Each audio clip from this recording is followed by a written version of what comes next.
Well, it was. I know it was one of the first aircraft that we got as a Chinook in the Royal Air Force, and it was one of the only survivor. Well, it was the only survivor off Atlantic conveyor in 1982 in the Falklands conflict. It's been through a number of modification programs and is still operating. Has been in the Gulf for Optelic and is now out here in Herrick, still going strong. Well, initially when I joined the Air Force, I did elementary flying training with Wing Commander Andy Lawless, who was actually part of the Bravo November crew during the Falklands Islands conflict when Dick Langworthy got his DFC. So I always had a general understanding of Bravo November and the importance of the helicopter. And luckily for me, I flew Bravo November last year on operations as part of the IRT and deliberate ops. There's three sort of roles. We do general tasking, where we fly throughout the Helmand province, delivering buoys, ammunition, anything that needs to go from A to B.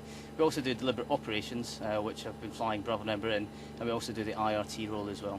It's why I joined the Air Force. It's what we train for. We do a lot of training in the United Kingdom before we come out here, and the Chinook is, in my opinion, the queen of the skies. I'm one of 5 Jengos on the squadron, junior engineering officers. So I'm OC about 70 guys, engineering team that look after the maintenance of all the Chinooks on our squadron.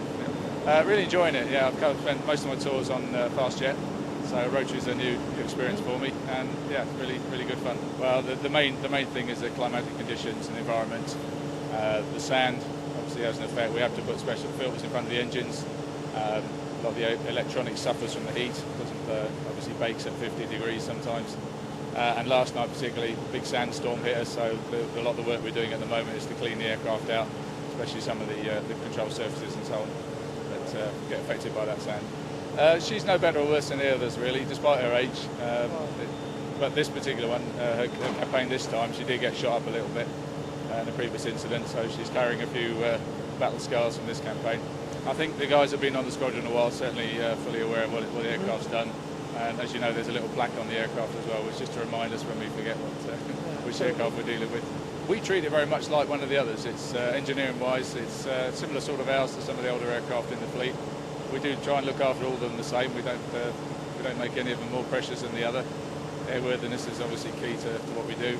But yeah, we do recognise its pedigree, and it's nice to see it go through another campaign safely.